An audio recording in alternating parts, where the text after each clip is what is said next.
Good morning. Happy Monday. Welcome to Sales Chatter, the logistics podcast where we aim to help 10,000 reps hit a million GP. I'm your co host, Ryan, aka the Logistics Monk. With me is my amazing friend, my amazing co host, Jeff Dickinson, who's the president and CEO of RGTX Logistics Solutions and the Bodacious Cowboy. Good morning, Cowboy. How's it going?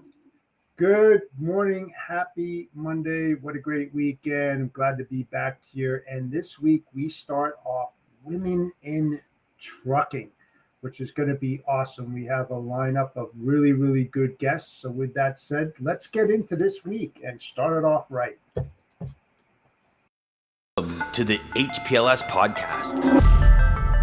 Live, relevant, and high performance information, conversations, and education weekly.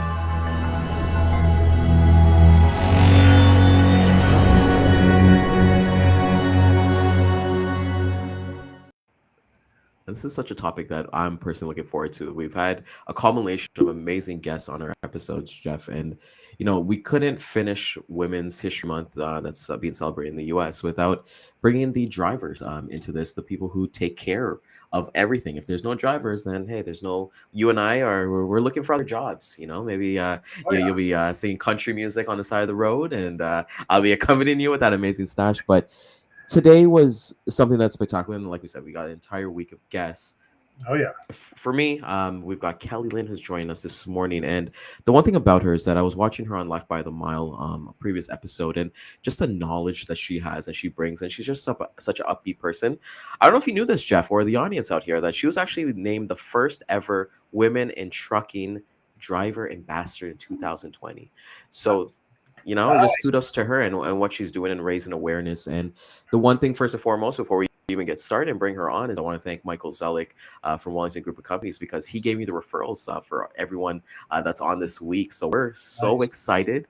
So we want to say a special good morning to Kellylynn joining us all the way from Oklahoma. Good morning, my friend. How are you?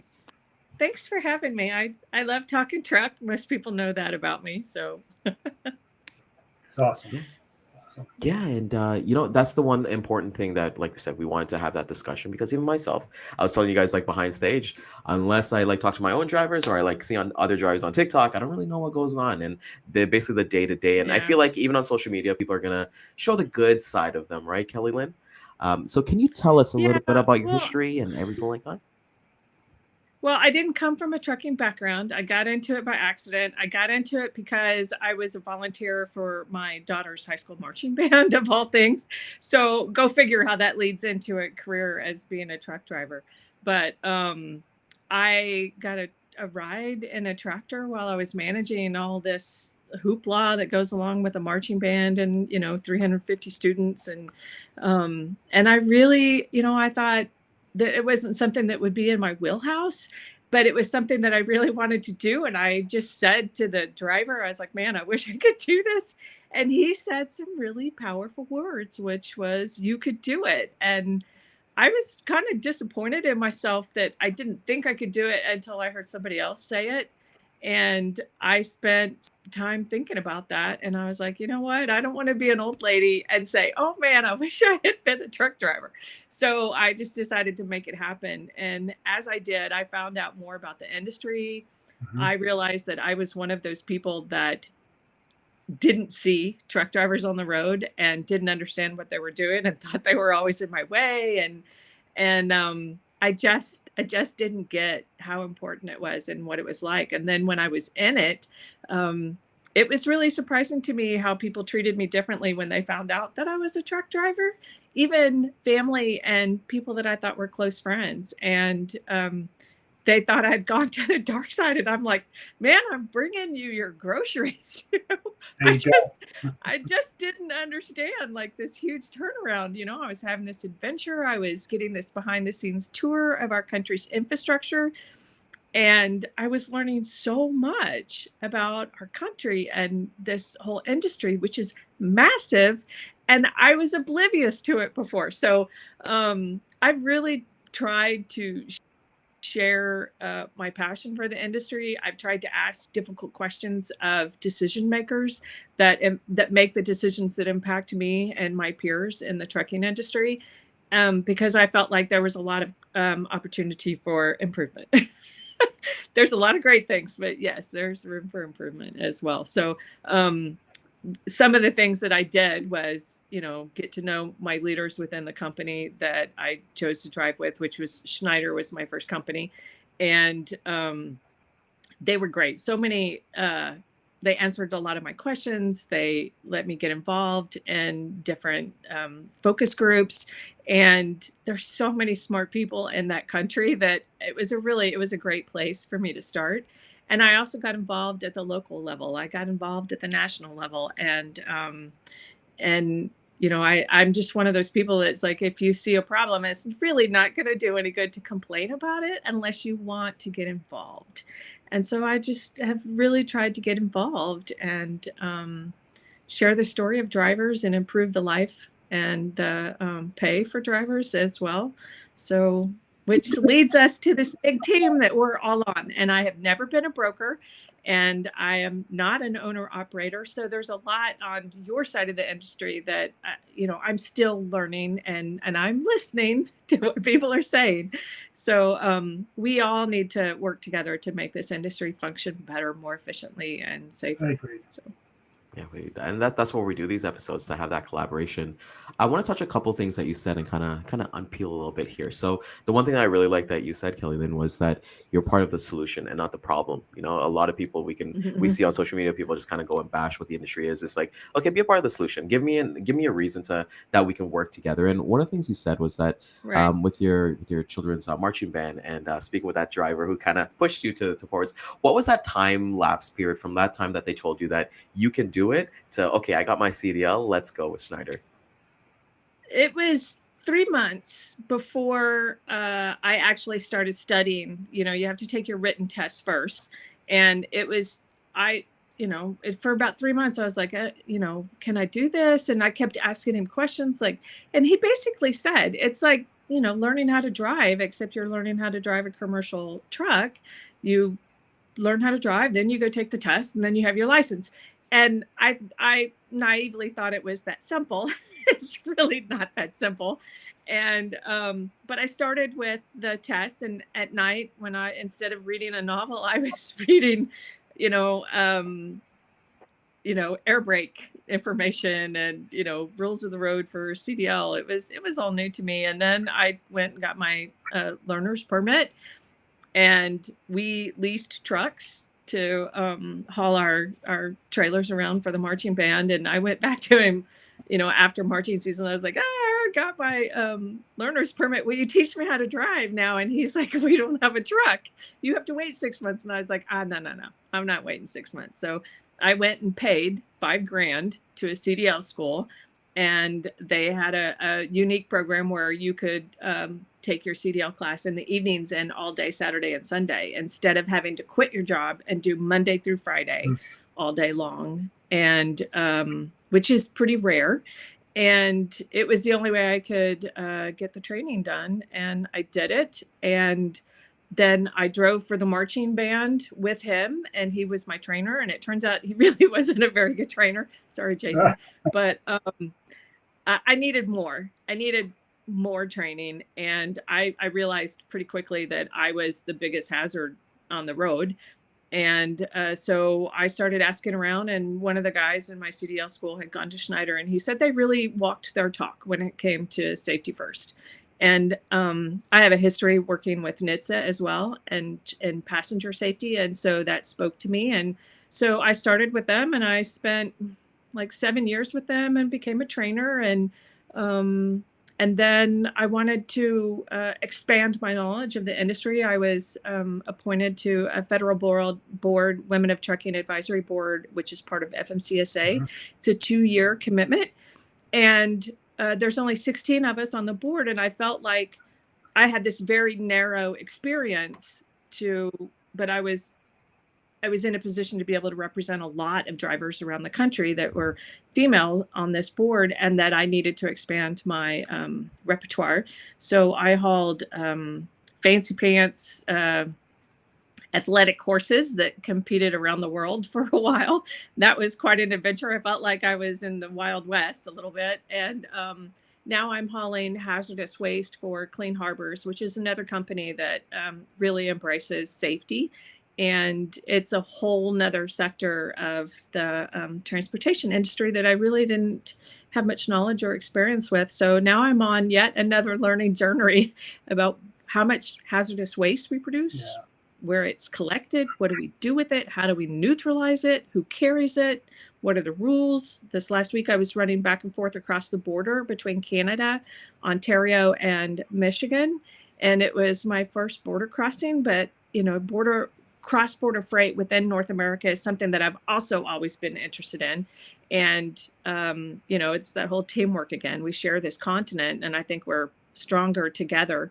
But it's a very complicated process. But these three countries rely on each other as how we move freight and build cars and a lot of other things, right? And evidently take care of our hazardous waste. So I know that's a long answer to a really short question, but we don't have a lot of time, and that's kind of encompasses it all. Yeah, two things. This past weekend, I was on Sirius XM Road Dog Radio on the Women in Trucking show. And it was funny because I mentioned that our next episode on Sales Chatter was going to be Women in Trucking, which Ryan and I are huge supporters of. And we also just joined the Women in Trucking Association. Awesome. So, I'm glad to hear that. It's a great organization. Yep. Very diverse. Oh yeah, definitely all the way. And the other good thing is that I also worked for Snyder National for 5 years, and you couldn't have started with a better company because they're so structured, low key, high output, really good training. So you definitely put your foot in the right door when you started there. That's for sure. I can tell you that, wholeheartedly. But, some of the biggest things, Kellylynn, is that when women are on the road and they're driving, there's a lot of adversities that they face, going into bad areas, going into rest stops, going into truck stops. Can you tell the audience, from the front line, the things that you have seen, how to go through, maybe even fight for it sometimes, because it's not easy out there. Right. Tell us some of the stories that. Well, it's safety is key. Truck parking is an issue, and many people are becoming more and more aware of that issue. Some of the good surprises is that truck stops are actually my safe place. They provide usually lighting, food, fuel, showers. I had an interview with an NPR reporter a couple of weeks ago, and I actually took her on a tour of the showers, and I'm like, these showers are actually better than my shower at home. Nice. And, there's safety measures in place, codes that are specific to the driver, only they can get in. But, like when we're out, hygiene facilities are really hard for women to find. And it's across the board. It's not one particular sector where it's hard for us to find access to bathrooms that are heated, cooled, plumbed. They have a locking door on them. They're clean. And as brokers, one thing that you guys can do when you're brokering loads is keep us in mind. We're boots on the ground, and do business with your carriers and the shippers and the warehouses that really prioritize us as an important member of the team and provide us with legit, respectable places to take a break, to park, to stage, to have access to hygiene, to access to food. Those things are really important. But as a woman on the road, the main thing that I do is trip plan so that I know where I'm going to stay. I take a look at weather. I take a look at traffic. I look at satellite videos of the customers or the locations that I'm going to, so that I set myself up for success and I'm safe. And there's a lot of misinformation out there about what it's like to be out on the road.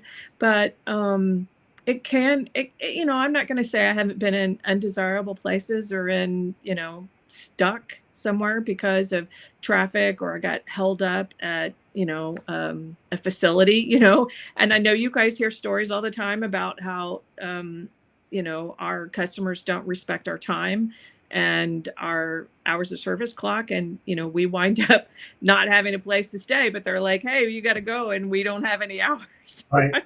It's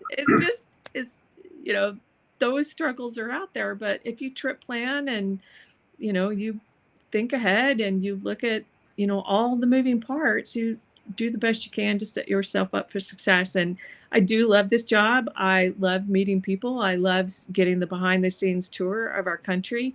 And I've had opportunities to step out of this business and do other things. And I just can't do it. I keep coming back. So here I am. I really love it. I love being outside. I love managing my own time. And I enjoy the adventure. So, and I have to say, I do love driving a big A blank blank truck. There you go. There you go. Right. So listen, I don't know how long you've been driving, but most recently, I would say these amenities and stuff that you now have as women weren't present in not so long ago. And from everybody discussing and everything, and women saying, hey, you know what? We need the facilities as well. Are we where we need to be today? And if not, what else needs to be done for women who are in trucking to help them to succeed and to get to the next level of whatever they want to do? Well, I think first of all, we need to change our message, and that there is opportunity for everybody in this business, including women, including minorities, including the younger generation, and put it on the list of possibilities that we talk about. I think we need to do more at the high school age and share these stories that, this is a viable industry, and there's opportunity no matter what stage of life you're at. And we also, I think, need to provide more, like I said, I went at night and on the weekends to get my CDL training. But if I had, and I did have kids in high school when I started this journey, but there are women in this that want to get in this industry, and they have small children, and they are not quite sure how that would work doing the training and the job. The hours are, oftentimes kind of crazy. But I think, if we provided some parallel services for women for childcare and funding and alternative timing and structure for CDL training and jobs, that we could actually help support women and carry them in this industry. And I think in turn, we would see a lot of growth. We would probably have some out of the box thinkers and maybe change some of the ways that we do things, And when I'm out talking to women about this industry, and I encourage them not to think about your typical over the road driver. I'm like, think about waste management. Now think about intermodal. Think about, as you're driving around town and, whatever, look at the trucks that are out on the road. And it might be construction. It might be your local mine. It might be, a warehouse that's down the street. It might be Amazon.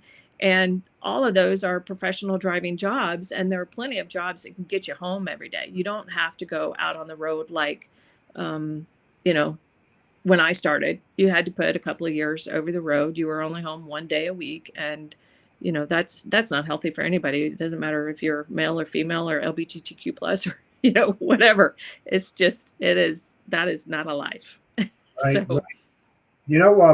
You mentioned getting to the high school level. Do you know Lindsay Trent?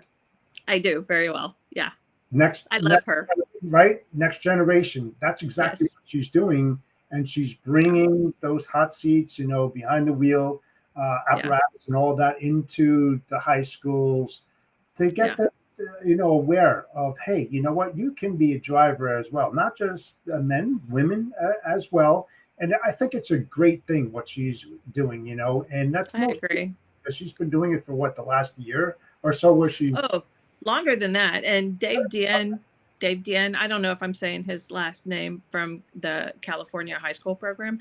Um, they've been working on this under 21 project for a long time, Oh, good. and they're just now getting their traction, and she's hitting every conference and venue that's out there. But their message is great, like there's a gap between when kids graduate high school and graduate from college when they're 21, and right now to drive over state lines you have to be, I think it's 21 and a half. I'm not exactly sure, but over 21.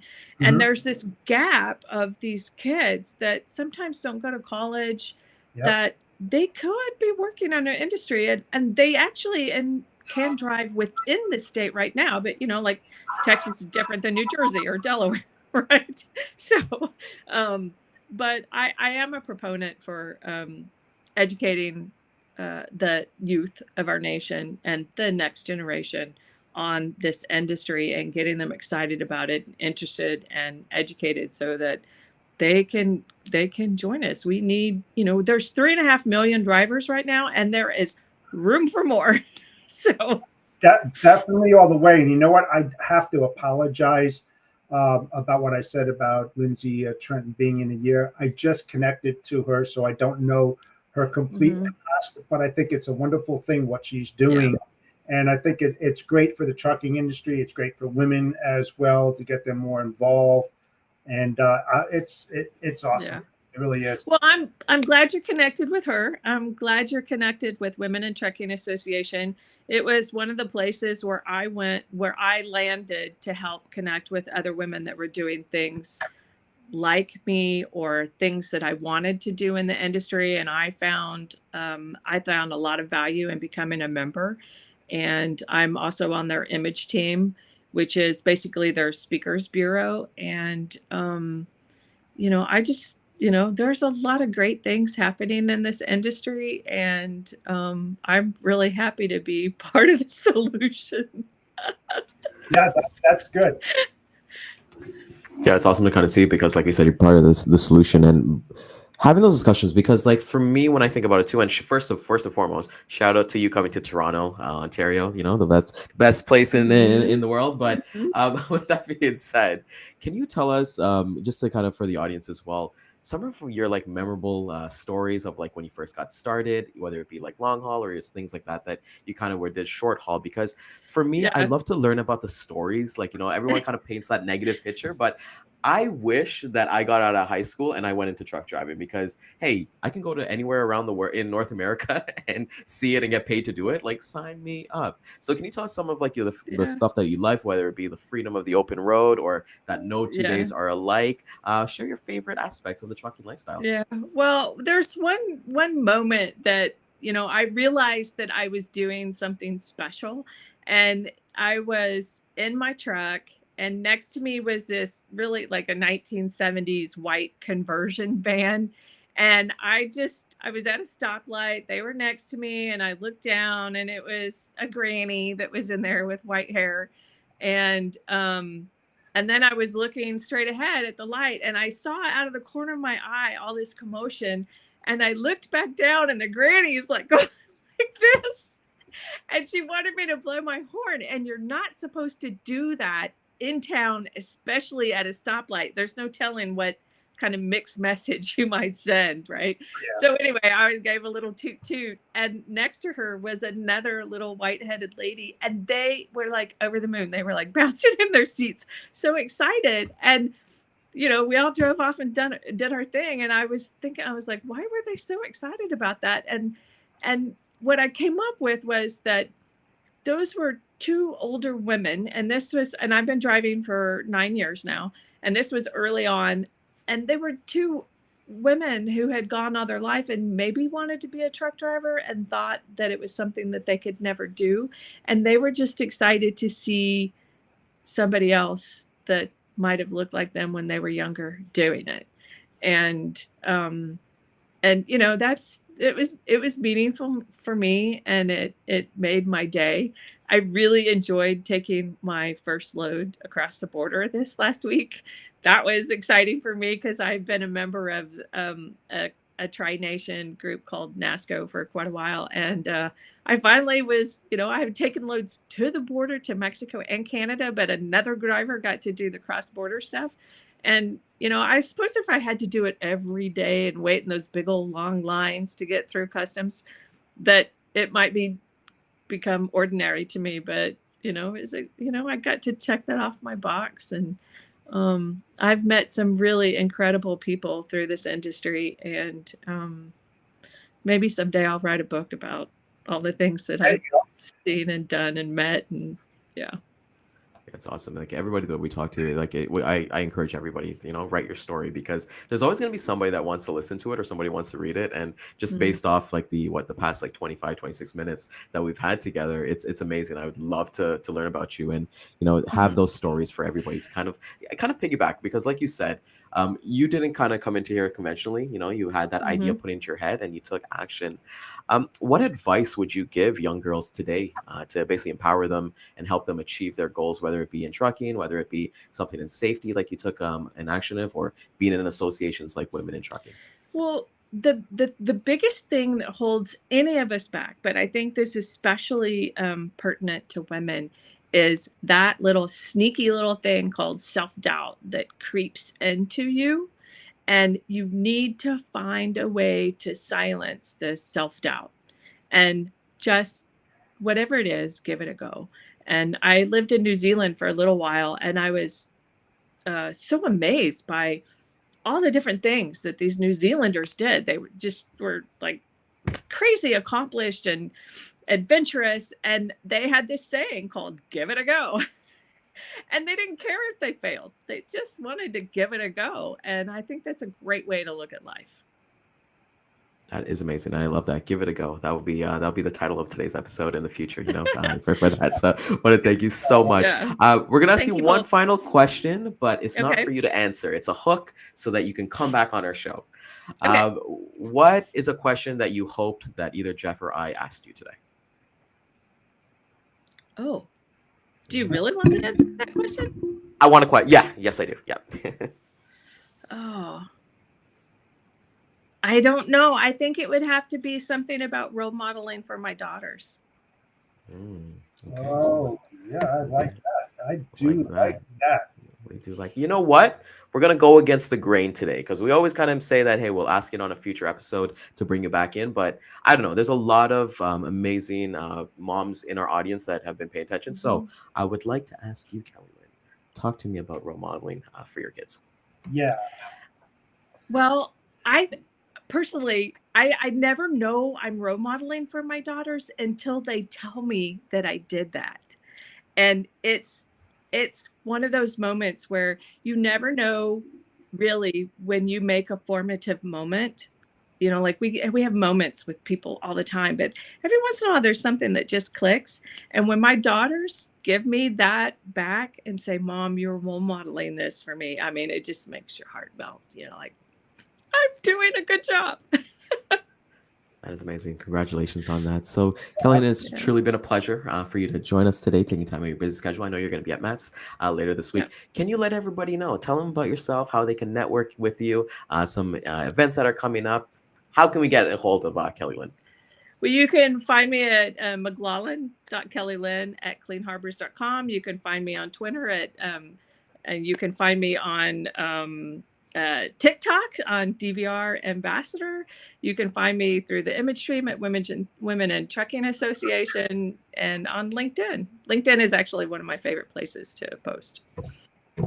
Awesome. We're so thankful for you for coming out today. We want to thank our audience as well both for coming out this Monday morning to spend time with us. If you found value, which I know you did, please like, comment, and subscribe. Share this with a friend. Share this with a neighbor. Share this to the Amazon driver who's coming to bring your packages over to your house today. And we'll hit the replay back at 2 and 6 p.m. Eastern Time, Facebook, LinkedIn, YouTube, and Twitter. Want to thank our corporate sponsor, Daman at Centurion Trucking. If you are an agent and looking to make a move and think about people over profits, hit up Daman. They're paying up to 60% GP. And with that being said, Cowboy, take us home, my man. Yes, absolutely. Kellylynn, thank you so much for Thank taking you. the time out of your busy day to join Ryan and I. We appreciate your insights. Not many people understand what women go through on the road day in and day out. And I think you just enlightened them a little bit. And we love that you talked about the high school level and being able to train the young folks out there, because we are looking at the next generation, right? So it Yeah. is important to give them that knowledge and help them where they need help or don't have that understanding. So I appreciate that very much. So with that said, thanks to our audience for joining us this morning. We appreciate your support as always. Please continue to follow us daily at 11 o'clock Eastern Standard Time on the one and only Sales Chatter Live. Have a great day. Bodacious Cowboy out. Thanks again, y'all.